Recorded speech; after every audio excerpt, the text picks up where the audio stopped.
And next thing you know, you're behaving differently, you're becoming different, you become a millionaire in your mind. And once you become a millionaire, then you can have all the things that a millionaire. And a mentor told me at one point, he's like, in order to be a millionaire, you have to be a millionaire. And I was like, what are you talking about? How can I be a millionaire? I don't have $1 million. Welcome to Men of Abundance, the podcast for those looking to level up their lives by hanging out with some of the greatest leaders and established professionals in our community, living a life of integrity, honor, and the abundance mentality. Prepare to pay it forward with your host, former Army medic turned lifestyle entrepreneur, Wally Carmichael.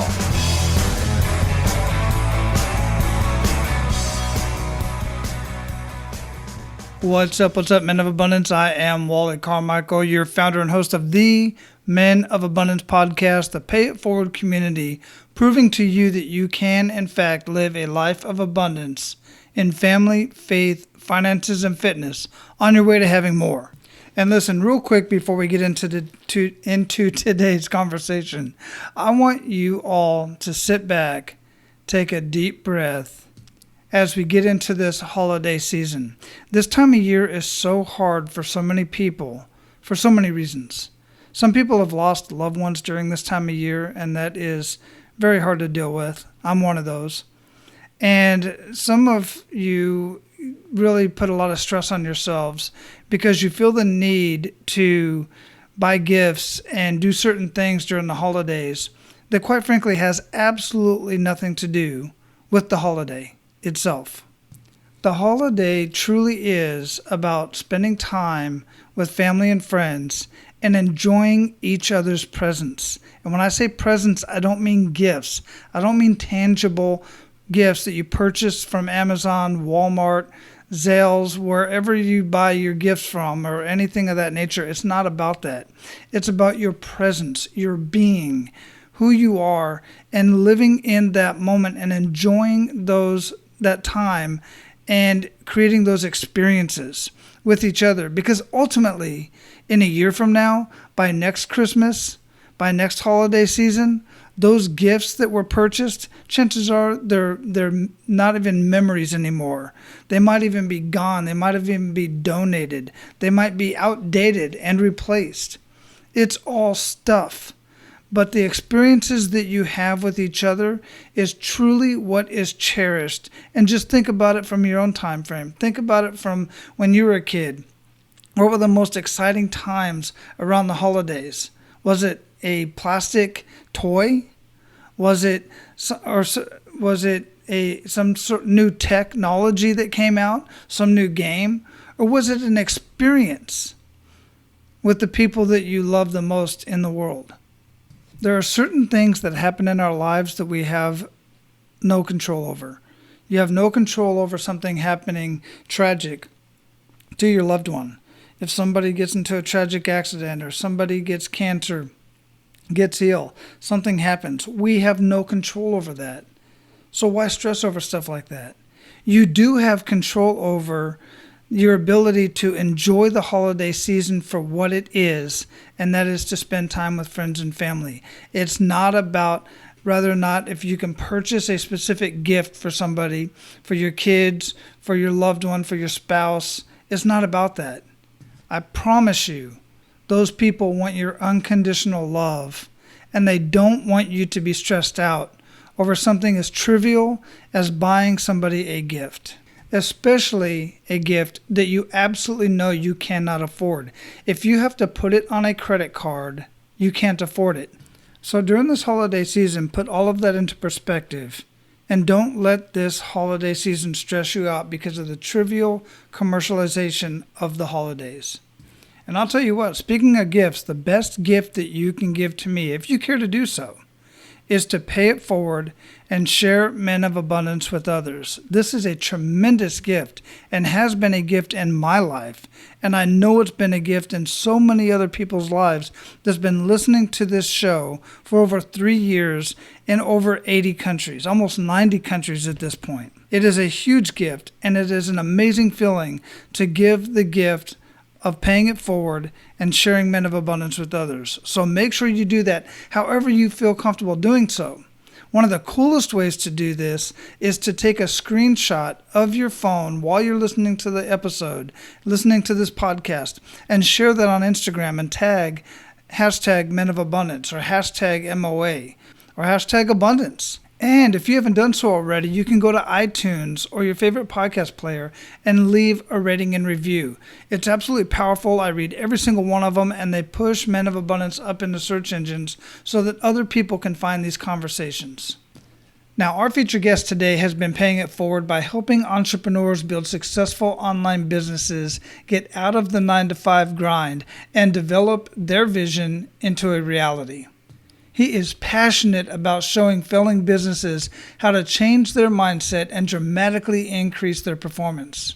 He has overcome the struggles of being raised by a single mom, living off welfare, dropping out of grade 9, couch surfing, selling drugs, and living without people in his life to model anything other than average. After discovering he had the knack for sales, he risked the ups and downs of entrepreneurship, changed his mindset, and found inspiration in his own story that if he can be successful, surely anyone can. You can find out more about our featured guest today at geoffhughes.com. Men of Abundance, it is my pleasure to introduce you to Geoff Hughes. Geoff, welcome to Men of Abundance, brother. How you doing? Great. How you doing? I am excellent, man. Where are you at in the world?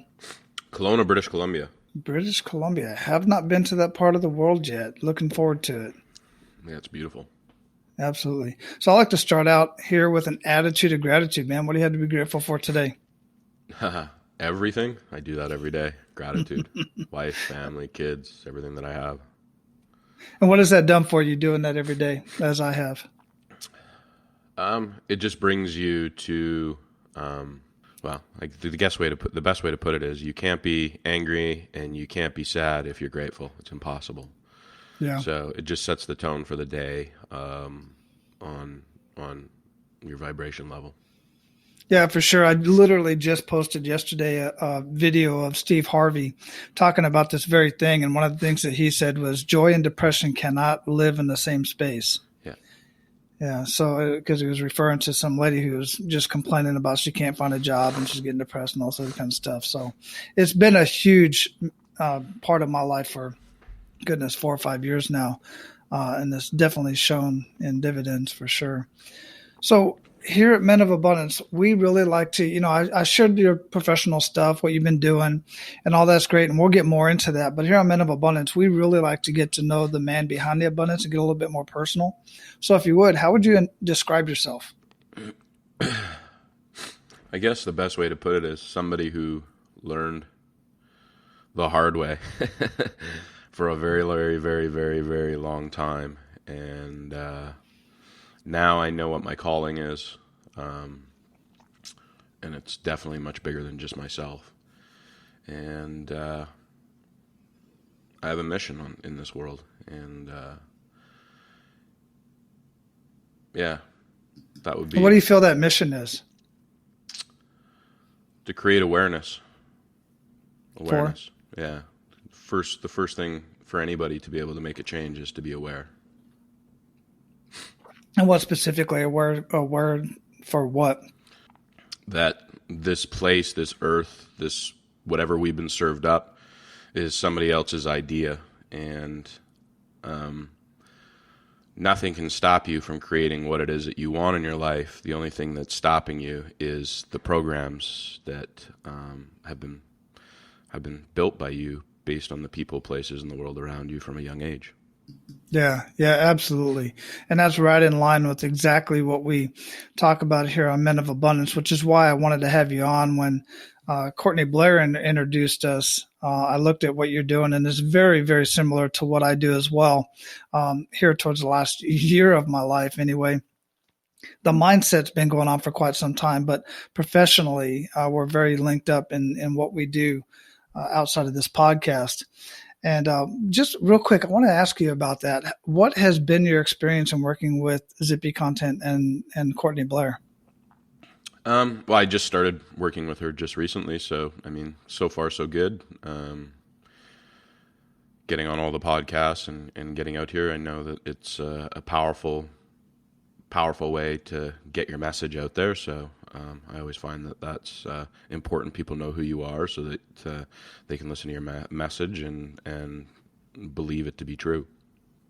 Yeah, I appreciate you sharing that. I'd just like to give a shout out to Courtney because she has really sent me some pretty amazing people to talk to and share these conversations all over the world. Because at this point, Men of Abundance is downloaded, last I checked, in about 88 countries, which in itself completely blows my mind. It's amazing. So I'm glad to be able to share your story. And otherwise, you and I would have never gotten connected. We probably never ran into each other like this. So one of the questions I like to ask here on the show is that kick in the gut moment, because you already kind of alluded to it a little bit.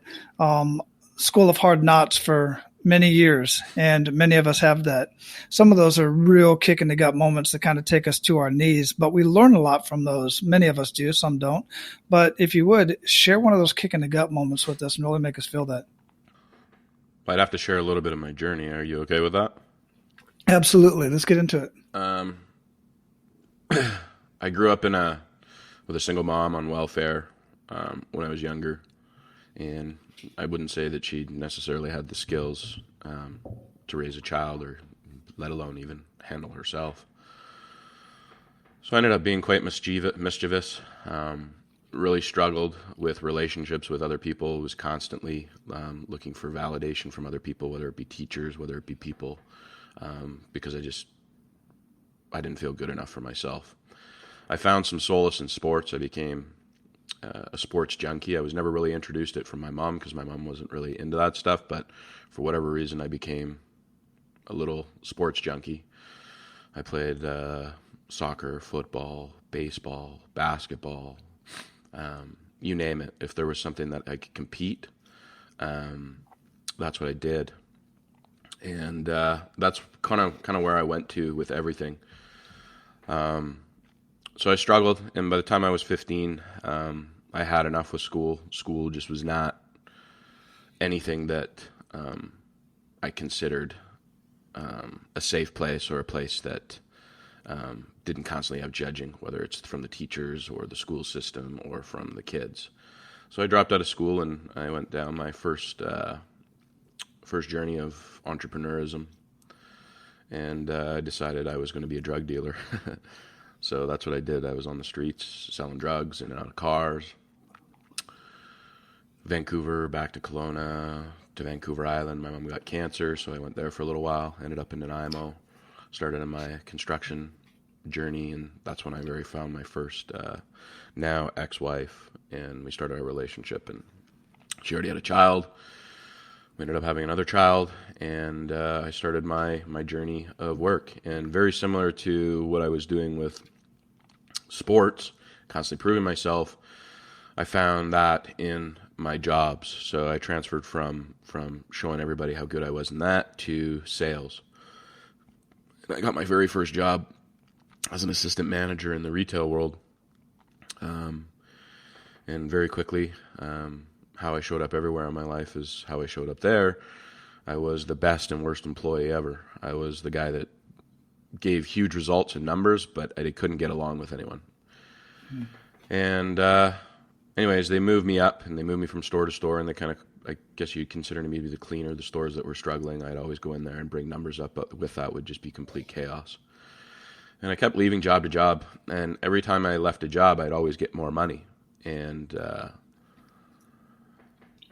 I'll share with you, many years before that, when I was younger, I always said that I would become a millionaire and I would have a black Porsche 911. And I'll share the importance of saying that later on in the story, because it definitely has a meaning.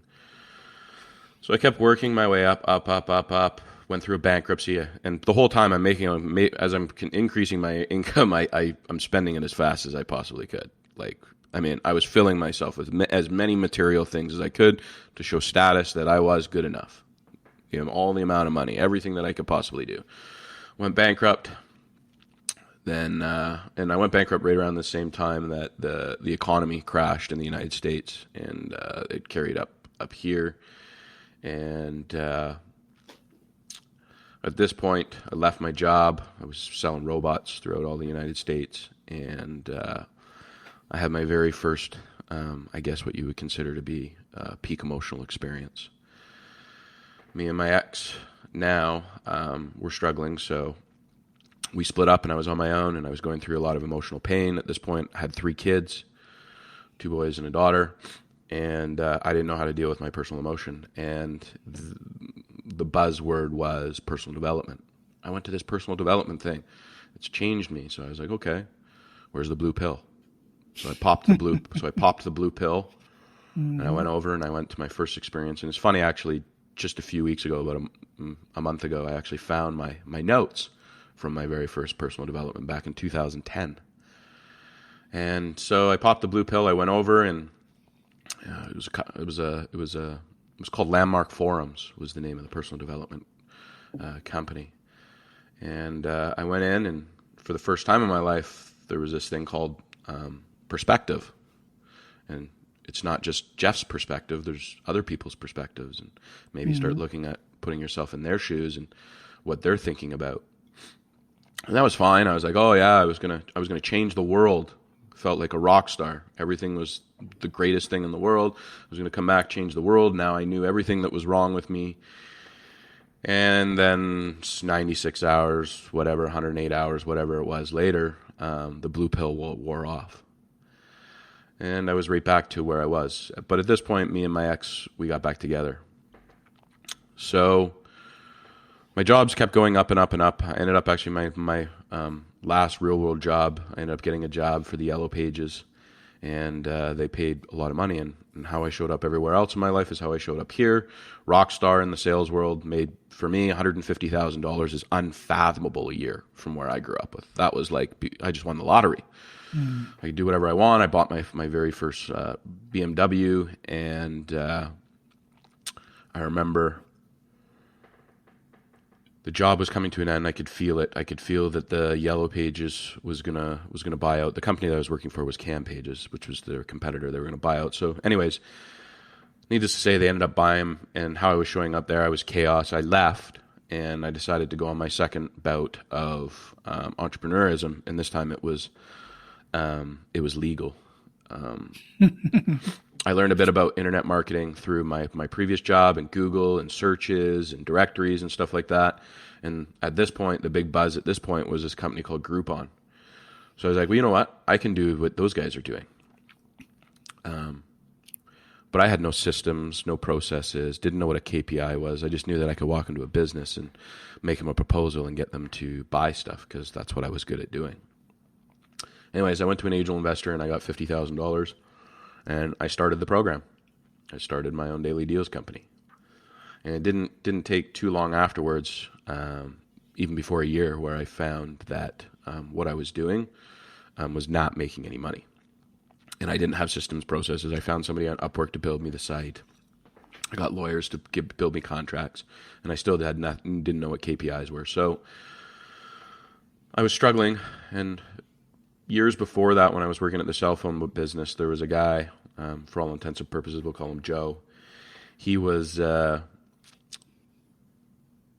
working for Freedom 55, and he used to come in and out and was friends with a few people at the store. And all of a sudden one day, some people at the store said, "Hey, you see what Joe's up to?" And I was like, "No, you should go take a look on Facebook." So curiosity, he was killing me, so I went on Facebook and I started taking a look around, and to my surprise, there's Joe traveling around the world, exotic cars, penthouses, having everything, all this money, everything that I could ever imagine. And the instant feeling that came over me is envy. He was no different than I was. And from envy went to anger, because I was like, I want to be in those places. And then, of course, then I labeled him as he must be ripping people off and doing bad things to make myself feel good about how I wasn't actually where he was.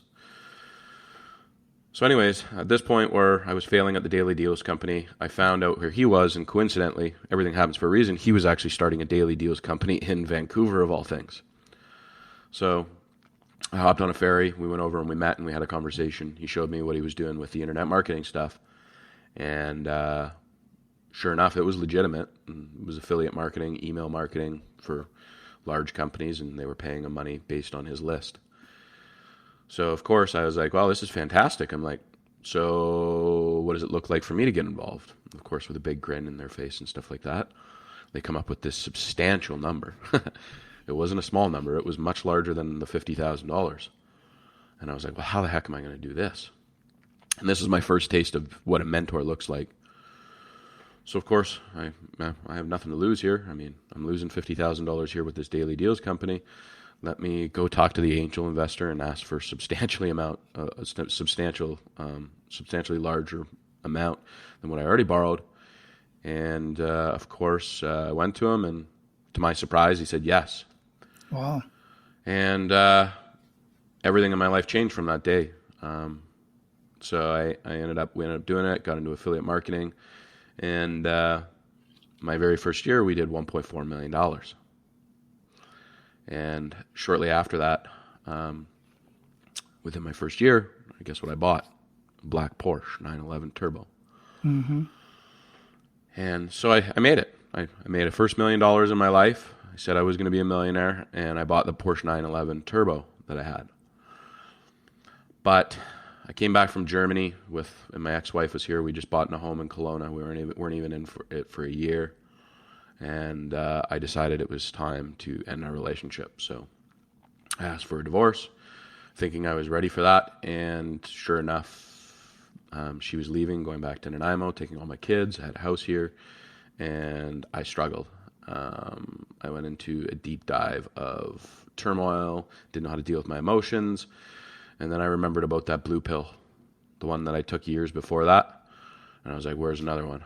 So I found this retreat that was a week long. It was a group setting. We were kind of unplugged.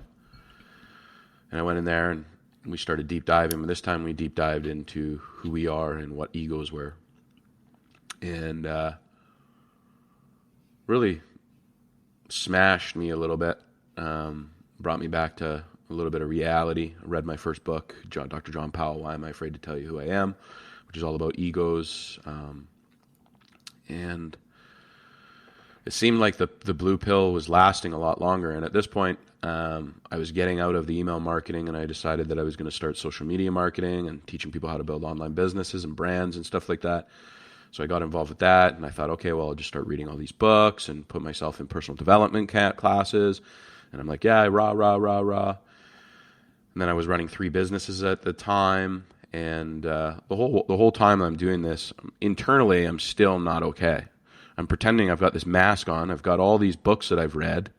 I've got all this content, whatever a man can believe and conceive, he can achieve, and who you think you are is what you are, like all this stuff. And I'm like, yeah, and I'm preaching all this stuff, but internally I'm not having that same conversation. I'm actually really struggling inside. And December 26th, on my 40th birthday, which is 2 years ago, a little over 2 years ago, I woke up with double vision, and I couldn't see. And everyone that knows me knows that I can't stand Western medicine. So begrudgingly, I went to my fiance, and I confessed that there was something wrong with me. And we went to the hospital on December 26th, and they took me in, and I seen an eye doctor person. Oh yeah, go home, and if things get worse tomorrow, go see your doctor. So that's what I did. I came home and woke up the next day, and my eyes recrossed even more, and I had a massive headache, like migraine. So obviously things are running through my head. I'm thinking maybe I've got like terminal brain cancer or something. So I went to my doctor, and my doctor examines me, and excuse me, he confirms how I believe about Western medicine, and he gives me nasal decongestant for my cross eyes. Yeah. Oh, yeah, perfect. So I went home, I took some of it, and it does not do anything. So we went to the eye specialist, and he took us in, and then he immediately called the hospital, the neurologist, and said, we need to get him in ASAP. So I went in and seen the neurologist, 3 spinal taps, constant tests, everything. And then on January 11th, 2017, the neurologist calls me in, and we're already 2 weeks into, almost 3 weeks into tests. No, 2 weeks into, tests. And he brings me in and brings me in the office. He says, hey, we're going to have to check you in on your 40th birthday. We think we figured out what's wrong with you. There's this autoimmune disease called Miller-Fisher syndrome, where your immune system is attacking your eye nerves inside your brain. And I was like, okay. And they had no way of like confirming it. They did blood tests and stuff like that, but by the time they send it off, it can take up to 2 weeks. So they immediately put me on 8 blood transfusions on my 40th birthday, and it took me 3 months to recover. And at this point, I had a big, huge grizzly beard. I let that grow out, put on a ton of weight, and I was struggling this whole time, and I completely stopped all my businesses, went into like a deep dive again. But this final time, there was no blue pill I was looking for. Now I needed to know what the hell is wrong. Like, why am I reading all these books, all this stuff? And I say to people, I give people an analogy that I use. I tell people, I say, listen, if you had engine problems, would you ever take your vehicle into a mechanic and ask him to fix your engine, and your mechanic looks at you and goes, I have no idea how the engine works? Would you leave your vehicle there with him? You wouldn't. Well, that's what I was doing, except for it was my brain. I was reading all these books, I was doing all this stuff, and consciously, that's the key word, consciously, I was aware of a bunch of knowledge. But I had no context. None. I didn't know how the engine worked. So I went on a journey. I started studying all the books of the brain. I started understanding which different parts do what, how the brain works. And I ended up finding out that 95% of everything you do every day is actually created subconsciously. Only 5% of what you do is conscious. And in fact, between the ages of 0 and 7, 80% of everything that the way I was being was downloaded at that time. So my beliefs were already in place by the time I was 7 years old, 80% of it. And I wasn't even aware of it. Because when we come out, we're a blank slate. In order to become conscious, you have to create conscious. So the people, places in the world around you, from your parents to the church or whoever you see as your authority, is what you downloaded. So my mom, who struggled herself because of her environment, she was just passing on to me what she knew, which was unconsciously, subconsciously. And because I require to have an identity to survive in this world, I assumed what she believed. So between the ages of 0 and 7, 80% of everything that you do, actually between 0 and 4, 50% of your beliefs are already in place. And we don't even have cognitive reasoning till 8. So between 0 and 7, everything that everyone's saying to me, I'm taking it as fact. And I'm downloading it. So any words of, hey, you're not good enough, hey, Geoff, you can't do this, I'm downloading it, and I'm creating that story to myself unconsciously because I require that program. So it started making a whole lot of sense to me. I was like, oh, geez. And by the time you're 19, the other 15% is in place. So by 18 years old, 95% of all your beliefs are in place, and beliefs drive behaviors. So no wonder what I was doing is because I didn't love myself. I took that I was unlovable. So what I was doing is I was fulfilling that prophecy. I didn't feel like I was lovable, so I was acting in a way to get people to prove or validate that I wasn't lovable. That's what we do. The conversation we have inwardly is how we portray ourselves externally. We can put a mask on for a short amount of time, but it'll never work for long periods of time. Put somebody into a stressful situation, you're going to find out immediately who they are because the subconscious program kicks up. Right. So I was like, okay, well, this is fantastic. I'm like, so how do I fix this? So there's 3 main ways for the subconscious to, we've heard lots of stuff, rewire, reprogram, new neural pathways. There's only 3 ways to do it. So you can go through like major trauma, like a major emotional experience that can shatter beliefs in the subconscious mind. That can happen. Like what I call like a significant emotional event. Yeah, another term is a peak emotional experience, yes. Right. Mm-hmm. But what I found with peak emotional experience is they don't necessarily last long term because I've had them myself and I've seen it from other people. And they can work. Mm-hmm. I wouldn't suggest it to because you usually go through some really bad... a good example is a near-death experience. That's usually one that really smashes home. The next one is hypnosis. Hypnosis, which at between 0 and 7, between 2 and 6 actually, we run on what they call theta. It's a lower vibrational level where we consume information at a rapid pace. And in fact, when we're in a sleep mode, we're actually in theta. That's why a lot of people say to listen to binaural beats and different unconscious tapes and stuff like that, because we're susceptible to that information at that time. So I was like, okay, so hypnosis. But that's between the ages of 2 and 7. Okay? And the last one's really easy. Repetition. Whatever the conscious mind sees on a regular basis as being important, so it knows that something's important if you consciously, repeatedly do something over and over again. And here's the thing. Your subconscious mind processes data or information at 40 million bits per second. Your conscious mind only at 40 bits. So it's 1 million times stronger. And your subconscious mind requires this because, if you're in a fight or flight mode, if something goes on, if you're driving, if you had to consciously focus on pressing the gas, pressing the brakes, putting the ticker on, walking, you would die. You'd eventually walk out in front of a car, or you'd step off a cliff because you were consciously thinking, because you can't consciously think in 2 different spots. Try it. You can subconsciously do something, so you could walk and talk at the same time. But I dare you to have a conversation and then try and feed one of your kids with a spoon. Your kid's going to end up with it all over his face. So that's why the subconscious mind is important. So whatever the conscious mind is continually thinking about and doing, right? You know how they always say, practice makes perfect.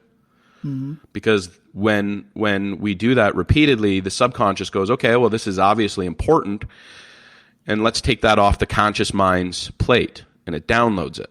And it goes, this is important in our lives.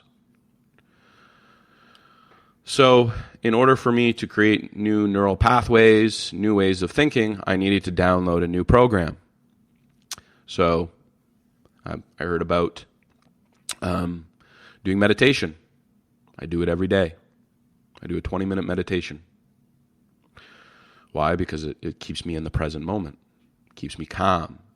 Gets me out of the future, gets me out of the past, keeps me there. And it also gives me an opportunity to insert new messages in those places of being present. Affirmations. Creating an affirmation. Say something over and over and over and over again. Your subconscious mind goes, that must be the truth. I am this. Wayne Dyer's. That's one of his very common things. I am messages. Speak to yourself. I do it every single day. And then more importantly, what's your vision? Money was the biggest thing for me back then. My money. And there was no amount of money that was fulfilling. So I needed to have a vision, something to be in contact with my superconscious mind, something that was bigger than myself. Something that when I passed away, because when this body leaves, the only thing we think about is the memories of who we are. I mean, do any studying on when people pass away. They don't think about the cars. They don't think about any of that. They think about the relationships and the impact they had in this world. And a lot of them live in regret because they didn't live their life that they wanted to. So what is your vision? But there's a thing that goes with creating your vision. And it's a struggle at first. Because your subconscious mind wants to take over when you're creating a vision. So a vision is things that will fulfill you, that make you happy, things that aren't even a job, something that you're going to impact this world. But what ends up happening is, and this is one of my favorite sayings, and I didn't have any context for it for a long time until I started understanding how the brain works, but Albert Einstein says it like this: logic will get you from A to B, imagination will get you everywhere. We have 75,000 thoughts in a day. 91% are the exact same thoughts that we had every single day. There's only 9% that didn't. And it's that 9% that gives us the difference between what we're continuing to do every single day and an opportunity to do something different. So creating a new goal, I don't like to call them goals because how many times have we set a goal and not followed through? I like to call it a vision or something bigger than that, is to create something without logic and how. Is to use the imagination, to use the right side of the brain, use the conscious mind, because the conscious mind is the one that's creative. The subconscious is the one that uses logic and how. So I needed to be able to create this vision that didn't have logic and how, but every time I went to go create a new goal, I was wanting to create logic and how. And the problem with using logic and how is, where do they come from? They're measurements from the past. So if we grab logic and how and we carry it into the future, what do we get? What we already have. We're not using that 9% outside of what we already have. So I got through with it, and then finally I got the conscious mind, and once the conscious mind starts blurting out everything and starts using that imagination, everything is powerful. It's just like a little kid. You ask a kid what he wants, he doesn't stop and question. He doesn't go back and go, well, let me measure that. He just goes, what do you want? I want to be a fireman. What's your favorite color? Blue. I love chocolate. What do you want for lunch? I want chocolate and a bunny. There is no logic. He'll tell you exactly what he wants, because guess what? He's thinking with the conscious mind. They get creative imagination. They can make mud pies, and they actually see the mud pies. They grab a broom and they'll call it a horse. They're riding a horse. It's what they see. It's because they're thinking that way. That's how their brain works. That's how our brain works too. But we just have to be able to use it in the proper way. So creating that. So here's the key: creating something bigger than yourself that is your legacy. And what happens is, when you get excited about that, there's a thing in the subconscious mind called the reticular activating system. And your reticular activating system is your emotional filter. It filters out stuff that's important to you. So I'll roll back to where I talked about the black Porsche 911 and the becoming a millionaire. When I was a young child, I became emotionally tied to those things. I didn't know about fulfillment or anything else, but it started directing me in that way. And what it did is it found my knack for communication and with sales. And it knew that that was the way that I was going to get to those two things. So, of course, what did I do? I did all those things. And in fact, when I went to the dealership to buy that black Porsche 911, I believe everything in this world happens for a reason. I went to that Porsche, or to that car dealership, looking for a BMW M3, and sure enough, what was in the showroom was a black Porsche 911 Turbo. And obviously, at that time, I didn't put two and two together that this was everything, why I was doing what I was doing. I ended up doing it. I ended up getting it, bringing it home, and it was my thing. And I made the $1 million. But it was my reticular activating system. I had thought about it so much that I was going to become a millionaire and that I was going to have a Porsche 911, that my service mechanism, because that's what the subconscious mind is, it serves you up whatever it is that you want, good or bad. It knows no difference between good or bad. It just serves you what it believes to be. So having an emotional attachment to your outcome is super important, because it activates the reticular activating system. And I talk about Michael Jordan. Michael Jordan was the greatest basketball player in the world, as far as I'm concerned. They call him the GOAT, and there's a reason. I agree, 100%. There's a reason. Everyone's heard the story how Michael Jordan was cut from his high school basketball team because he was too short. What they don't know, what most people don't know, is that when he went home that day and he cried, one of his best friends actually made the high school basketball team, and his name was Leroy Smith. And he vowed to make sure that that coach knew that it was going to be the biggest mistake he ever made by cutting him. And he had an emotional attachment now, or what we call a hard-on, for Leroy Smith making the team and him not. And here's the difference between emotional attachment and non-emotional attachment. When you're emotionally attached to things, adversity comes at you. It does. It's just part of life. Do you think Michael Jordan went from that day when he went home that all of a sudden he grew to 6'6"? No, he was like 5'10". Do you think he was benched and sat on the pine? Yeah. But do you think there was any amount of adversity that was going to come at him that was going to stop him from getting to be the best basketball player in the world? To this day, he's still the most competitive guy. People will tell you about it, anything. He competes at every single thing. He missed free throws. He sat on the pine. He missed shots. But here was the thing. He didn't see them as anything. It was nothing. Because when you're emotionally tied to your end result, there's no amount of adversity that will stop you from getting what you want. And because when you understand how your subconscious works and the fact that it's a service mechanism, when you become emotionally tied to your result, it serves you up. It just directs you to what it is that you need. It's the map. It's the GPS.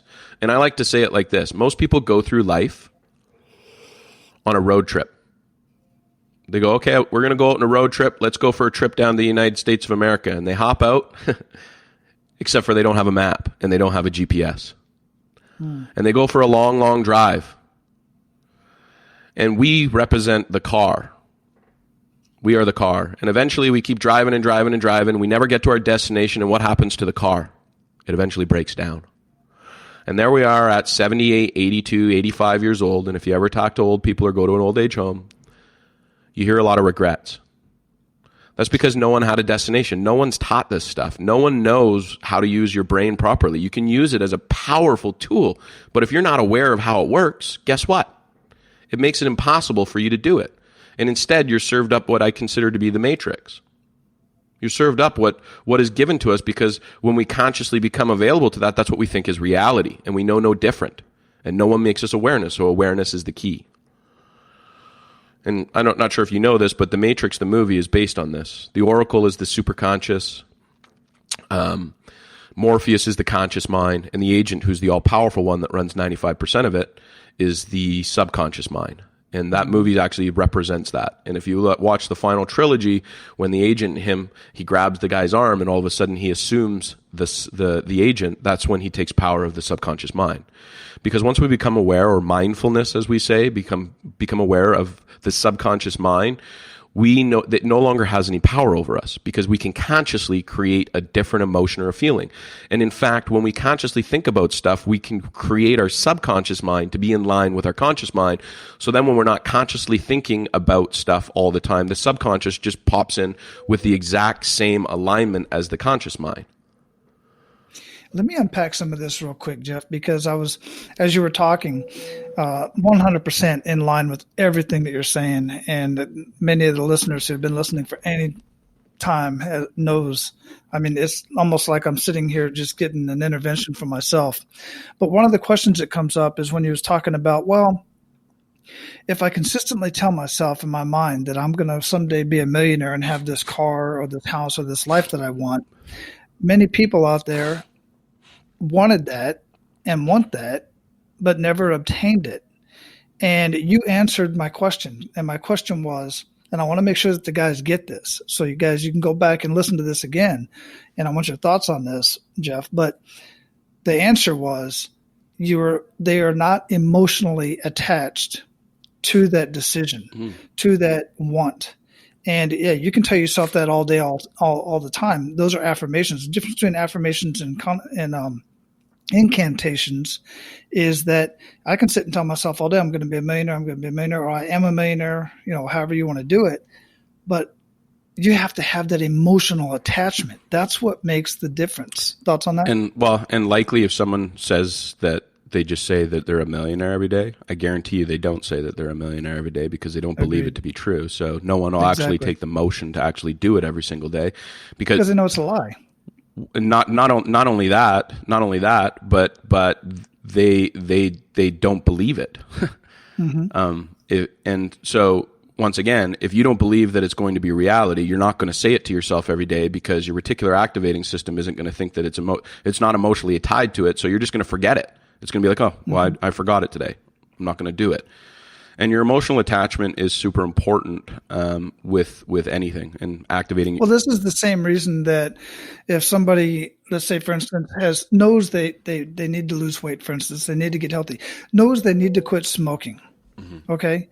And until the 6-year-old daughter comes home from school and says, Daddy, I'm scared because you're going to die, because she just learned at school today that people who smoke get all these lung cancer, all this other kind of stuff, and they die. And he says, no, baby, I'm not going to die. And she says, yeah, you are, because you smoke. Now that's an emotional attachment that before he said, I'm never going to quit smoking. But that one tiny little conversation hit him so emotionally. Well, it's because it's greater than himself. Exactly. As soon as it's something greater than yourself. So making an impact on this world. Being a millionaire, there's lots of miserable people that ended up becoming a millionaire.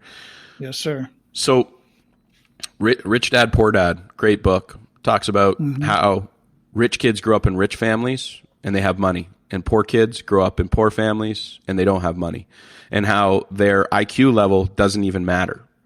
You could have a really rich kid that grew up in money, and because subconsciously between 0 and 7, he's downloaded the program that money is no an issue. He unconsciously thinks it. And remember, 95% of your brain, 95% of your decisions that you make in a day are from your subconscious mind. So he's making decisions on the fly based on finances that wouldn't for a poor person would be a struggle because they don't believe it to be true. They don't believe that they deserve money, the people that grew up in the poor families. So when you have a program, so wherever you're struggling in your life, you have a program that does not support what it is that you want. So running around saying that that I want to be a millionaire, you have a program that says you're not going to be. For me, I was so emotionally distraught growing up, barely getting $100 for back to school clothes, seeing a life of welfare, that I took the exact extreme other way. I became so emotional. Same with sports. I had to find my outlet. I was a very small fraction that took the other side of the coin. And quite honestly, I'm a very, very small portion, because most people that grew up in the environment that I did usually end up on the streets, drug, alcohol, and repeating that lifestyle again. I used it as fuel. And that emotional attachment, never wanting to be poor, was exactly what happened, and having that emotional attachment. So doing your affirmations, usually what I suggest to do is to write 5 things that you actually believe about yourself to be true, and writing a small essay about them and listening to them every single day. I am love. Love is a super powerful one. I even to this day, I still struggle to take people's giving me feedback, like positive feedback, and saying that you change lives, because I have a hard time struggling myself with love. And anything that you're struggling with, perfect example is put your arm out, ask somebody to pull your arm down, and tell yourself that you love yourself. And if that person's able to push your hand down subconsciously, you don't love yourself. It's actually proven. I learned that from I learned that from Mr. Bruce Lipton. Love that guy. Amazing stuff. Very cool.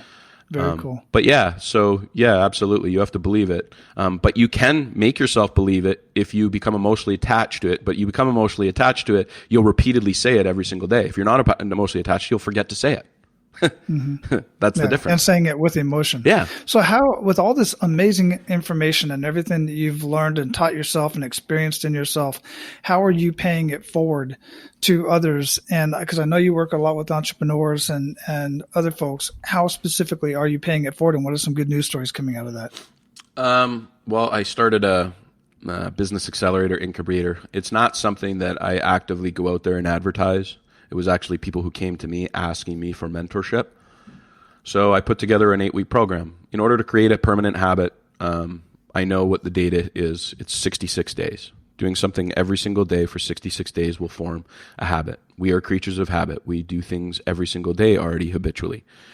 So I created an 8-week program. It's not quite 66 days, but it gets them through it. And there's a cost to it, but I don't make it so outrageously expensive. It's my form of giving back. But I know in order for people psychologically to be attached to something, they need to invest a little bit in as well. So I put that through, and my first 2 students created their vision, and within 5 months, they actually got their 3-year vision, and they completely changed their life. Exercise is another part of my program. You get a 30% increase in dopamine and momentum and getting what you want. And if you're not... your most important thing in your life, if you want to get out there and make an impact on this world, is your health. Guaranteed, because you'll never make the impact, because guess what? We're like that car.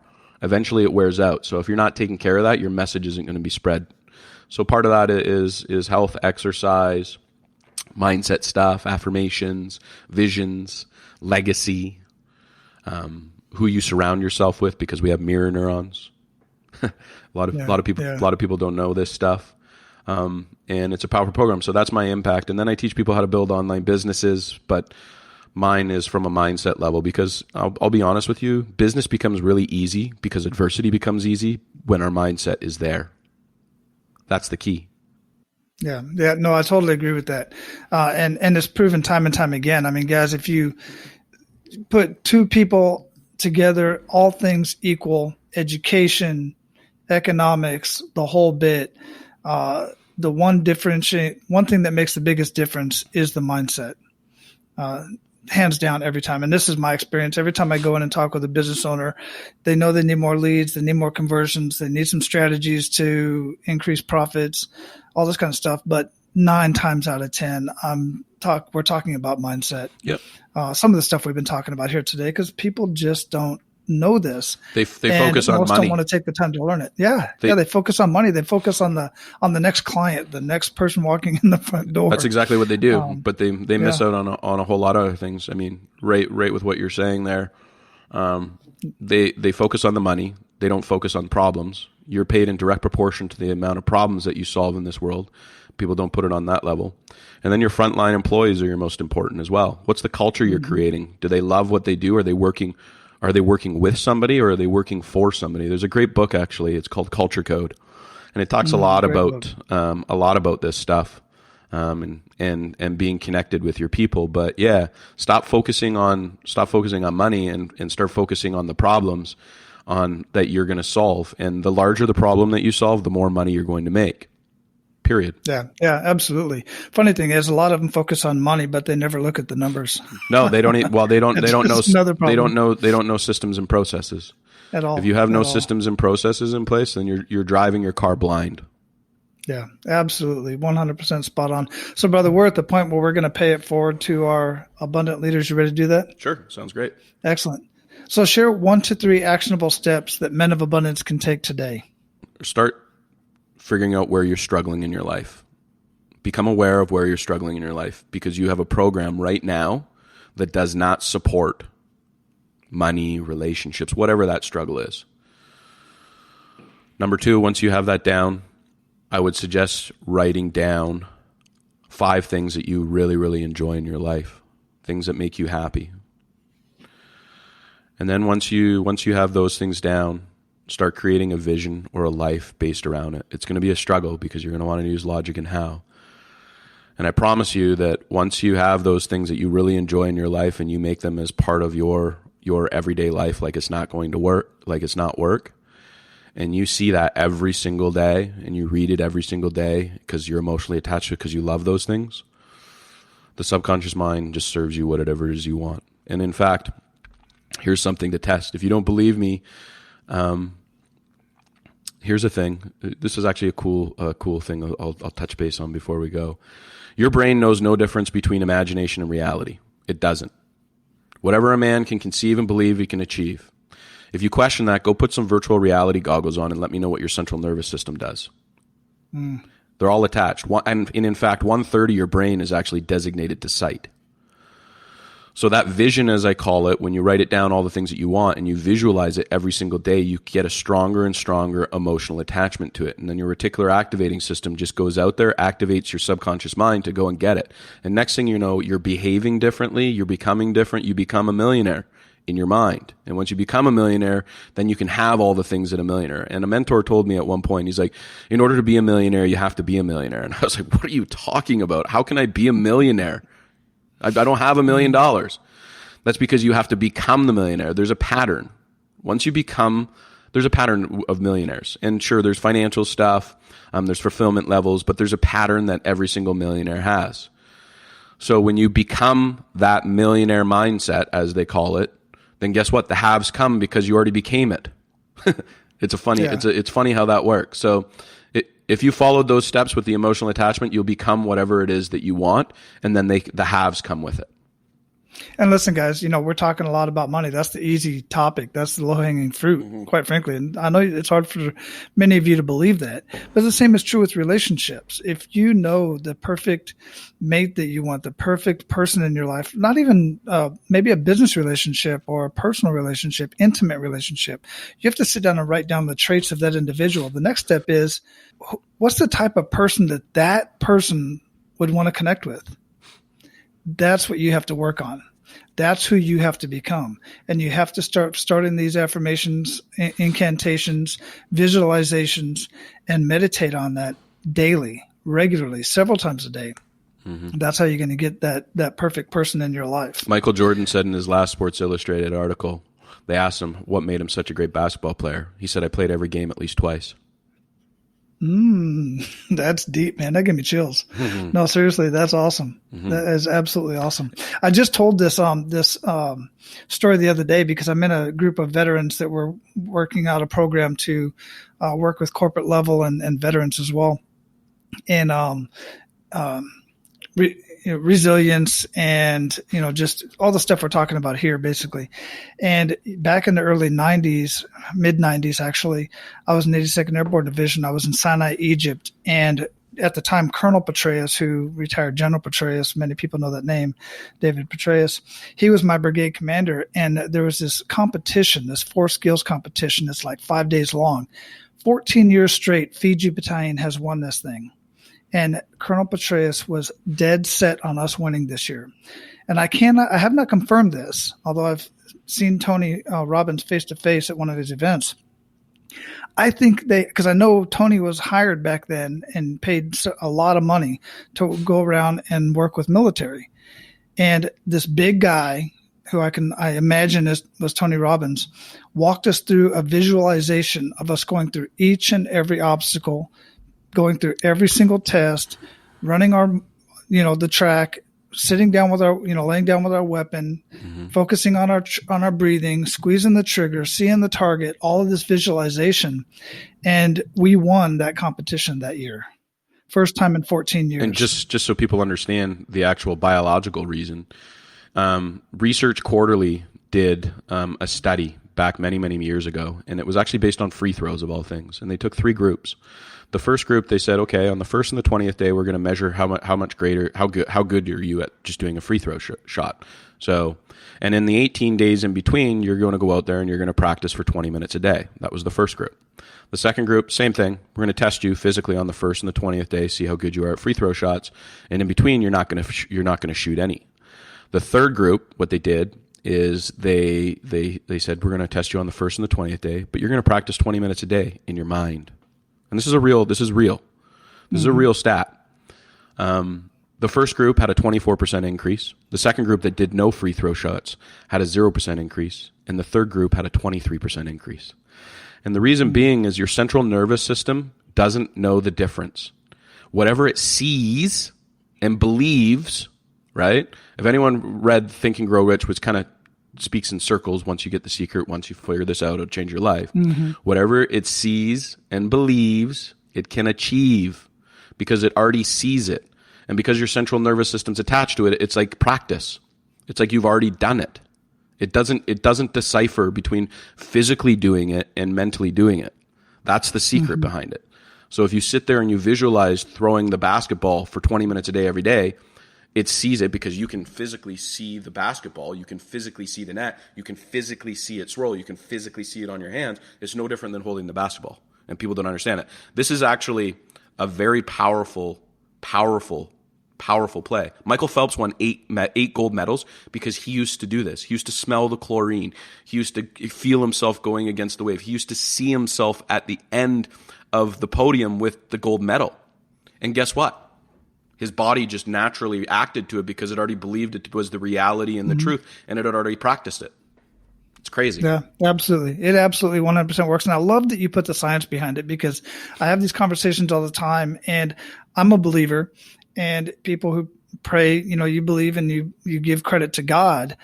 But I like to talk on both sides of that because the folks that don't necessarily believe that prayer is the cause, the fact of the matter is, whether you believe it or not, the stuff works. 100%. You don't have to believe. It just works. So just do it, guys. You'll believe it once you do it a few times, and you're like, oh my God, I got better at that, and I didn't even do anything. Absolutely. Yeah, absolutely. And anyone that wants to challenge that, like I said, go put on some virtual reality goggles and let me know what your central nervous system does. Oh, yeah. And consciously, you literally consciously know that it's not real. You consciously know that you are not about to go skydiving or go on some crazy or some murderous clowns are going to go. You put that on there, your central nervous says, that's real. As a matter of fact, as soon as we're done with this conversation, me and my middle son are getting in the car and we're driving down to Orlando and going to Universal Studios. And a couple of the rides down there, like the Harry Potter ride, a lot of those rides these days, the Fast and Furious ride, you're sitting in a bus, it's moving, rocking back and forth. You're physically going nowhere, but there's cameras on both, there's videos on 100%. Both sides, and you got all this stuff, and you're dodging this and dodging that, and you're just sitting in a room. Not moving. Consciously, but subconsciously you don't. And you got to remember that your program, 95% of it comes from where? The unconscious, the subconscious. It's the one that's there to protect you. So it's unconsciously noticing stuff, even though because it's looking based on senses, like eyes, ears, nose. That's how it works. Your conscious mind isn't in control of that stuff. Your subconscious is. Big difference. People don't know that. Absolutely, man. You've already mentioned quite a few. I know you do your meditation in the morning and all that stuff, but what other rituals make the biggest impact in your life? Well, the meditation, the affirmations, the I ams, being present, your vision, reading your vision every single day. Actually, a good one is to actually take your vision or your goal and turn it into a theater. So you turn it into an actual video and get your voiceover, because then your senses really get going because it hears you and you see yourself already having it. You become part of it. And really inexpensive. You can get somebody to do something like that for $100. Grab a bunch. I saw like a year ago, there was actually a company out there, and I don't know if they're still out there, but they did that. They would put your vision and your affirmations and all that stuff into a video. Really nice. Very, very powerful. Hugely impactful. Hugely impactful. That's cool. That's something very neat. So you've mentioned quite a few books, many of which I've already read personally, but what other books would you like to mention that our leaders should read or listen to? The most powerful book, if you really want to know it, is for me, is Psycho-Cybernetics. Everything is your self-identity. You can't be anything outside of who you believe yourself to be. And who you believe yourself to be quite often, if you aren't aware of it and haven't changed it, is that little boy or little girl between the ages of 0 and 7, and the identity of the people, places in the world around you that you assumed is fact. You didn't even get to choose your identity, by the way. That's the craziest thing. You assumed somebody else's identity. And when you become aware of that, so it talks about visualizations, theater of the minds, if you want to become something different than who you are. And the reason that Maxwell Maltz wrote that book is because he was a plastic surgeon, and he had a large amount of people that kept coming back to him that were really struggling after he made them look exactly like they said they want to look. And it's no different than a bulimic person. You can tell a bulimic person they're not fat, but when they look in the mirror, they actually absolutely see themselves as fat. So who you think you are is actually what you are. Who you believe yourself to be is who you believe yourself to be, and you act out in that way. So that was a great book. Biology of Belief, Bruce Lipton, very powerful. He's a Newtonian physicist, moved to quantum physics, who started doing studies based on vibrations, genes, genetics, and what we believe ourselves to be true. And the FDA, still to this day, they do a lot of drug tests. They test drugs. And the funny thing is, the drugs works as often as the belief does, because the sugar pill gets the exact same results as the actual drug itself. So what you believe to be true is 100% the truth. You can actually heal yourself. I don't know if anyone's ever watched a heal documentary. There's something pharmaceuticals don't want you to know. 100% they don't want to know. Literally, it's proven. You can go look at it. And in fact, they're actually fighting to take that off the table so that they're no longer going to test with the sugar pills. I mean, think about that. People are getting the exact same results, believing that they're actually taking the drug as the people that are taking the drug. And this is a fact. Like, you can go read the study. This is a fact. You can go find these facts, right? That's the power of belief. And epigenetics is the next greatest thing. Your genes do not, the reason I don't go to see doctors and stuff like that, because they believe that the way your genes are the way your genes are. No, your genes are activated based on your environment. And here's a study that happened that they all talked about. This literally was a big thing. They talked about people who were psychopaths. And they came out and they nationally put it out there. They were like, "Oh, we found the gene that causes people to become psychopaths. It's the gene. This is the gene." And of course, that's what they put out there in the publicity, right? Because when you control the media, you control the message, right? That's the message that goes out there. What they failed to say was they also did the exact same. They took genes from other people, and they found the same gene in people that weren't psychopaths. And you want to know what the difference was between the two of them? And in fact, one was on the far other side than the other. The ones that grew up in a household that was highly abusive, sexuality, physicality, all that stuff, it actually activated the gene. And on the other side of the coin, the people that had the gene that grew up in a loving, caring family were actually on the exact opposite. They were extremely docile human beings. Yeah. So that tells you right now, our environment that we're in directly, because we are 50 trillion cells working in harmony in ourselves. You realize that? We are all one. We are all one. If you take an atom and you go right down, deep down to the middle of it, guess what's there? Nothing. It's energy. We are all one. So Yeah.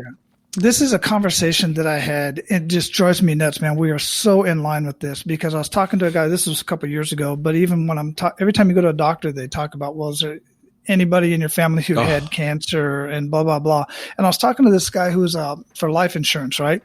And I was like, well, yeah, my mother died from cancer. Okay, so that's a problem. I was like, wait a minute. Why is that a problem exactly? Well, because it's in your genes. I was like, no, wait a minute. My mother smoked her entire life until the point that she was told she had lung cancer. She quit that day. I've never smoked a day in my life. And then same thing, these genetics and all this other kind of stuff. I was like, wait a minute. Exactly what you said, environment. So black people, for instance, have high blood pressure. Everybody knows it. But if you look at the people that have high blood pressure, you look at the way they were brought up, eating pork, eating fats, eating this, eating that. When you get out of that environment, guess what?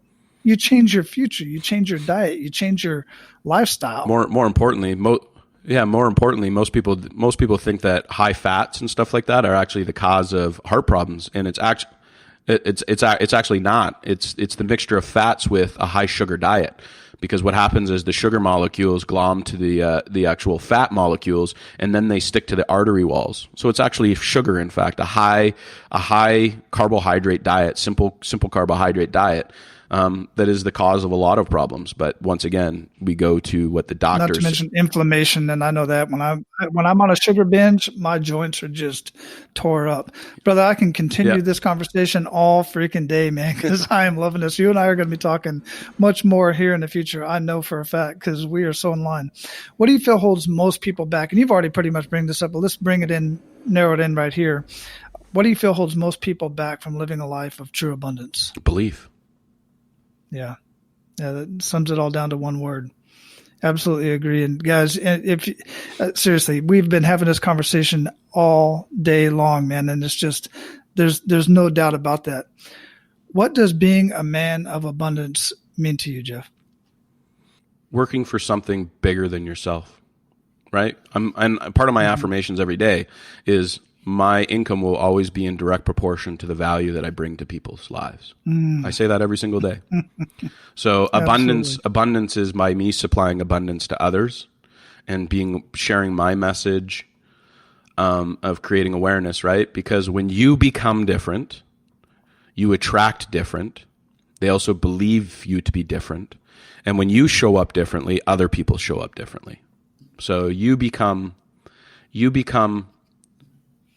the person that people look at as an example, and then naturally they want to. No one wants to be told, just show up differently, become different. Understand that you care and you love every single person, no matter. Don't take everything personal from everybody. 4 agreements. Yeah. Be impeccable with your word. Most people don't understand this, but if you're not impeccable with your word, it leads to guilt, frustration, because when you say something and you don't do it, the way your mind works, the way your subconscious works, people use what they call non-committal language for this reason. When you say something and you don't follow through with it, what does it lead to? Guilt, frustration, you defer stuff, and it leads you back to that place of who you are. When you're impeccable with your word, right, it creates momentum for you. It means you stand for something. There is no guilt, frustration, any of that stuff. You don't have to use the, I'll try, maybe, I hope. That language is used like almost explicitly all the time because it's non-committal. It means that if you don't follow through with it, your subconscious will not go into guilt because it doesn't matter if you achieve it or not. And it's actually something that our subconscious use to protect us, and we don't even know we're doing it. Absolutely. Absolutely correct, man. So we are going to have geoffhughes.com linked up in the show notes. How else would you like for our abundant leaders to get more of you and learn more about you and connect with you? I'm just about to launch a bunch of campaigns. You're going to see lots of content videos, lots of the brain stuff. I'll be holding webinars on how to build online businesses, but the online business is a very small fraction. The big portion is getting your head right. Instagram, LinkedIn, Facebook, YouTube. My YouTube channel is being built right now. So you're going to see a ton of content coming out here. And so I'd be happy to connect with lots of people, and I'll be actually putting up my own podcast here pretty quick too.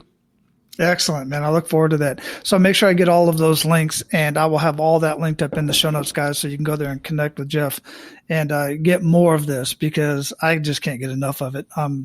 Just absolutely love it, man. So Geoff, I want you to go out, live your life of abundance, man. Keep paying it forward. You're making a huge difference, and I'm digging it, man. Thank you. All right, guys. So your action step for today, probably a couple of them actually, is one, to pay attention to what gets you emotionally charged. If what you're doing as a vocation does not get you emotionally charged, just consider making some changes. I know that's not easy because that's your way of life right now. However, you can start doing the things that do get you emotionally charged, that do get you excited, that get you pumped up. You can start doing that when you're not at your job, on the weekends, in the afternoon, in the evening, during your lunch hour or lunch 30 minutes, whatever the case may be. That's what so many people have done to get out of what was known as the rat race or the rut or whatever it is that you're in, so that you can start actually enjoying life. Imagine that concept. Actually enjoying life while doing what it is that you do to make a few bucks so that you can sustain your current lifestyle and start growing your resources, being more abundant in your resources and who you are and in your relationships and everything else, so that you can start enjoying life to the fullest. Now, the other action step is what I started this conversation with today, which is to ensure that you're not stressing yourself out just because of gifts that you feel that you need to get that are out of your resources and just to make somebody else happy. You are not responsible for other people's happiness. Only they are responsible for their own happiness.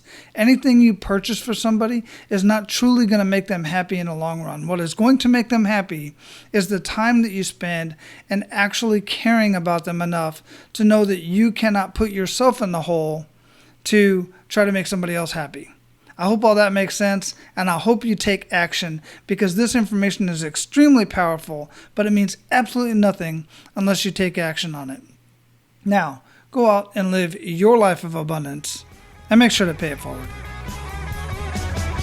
That's all for today, Abundance Leaders. For more about our guests and the powerful information we shared with you today, be sure to sign up for our mailing list at menofabundance.com. We appreciate your time and look forward to hanging out with you on our next episode. So until then, be sure to pay it forward and live your life of abundance.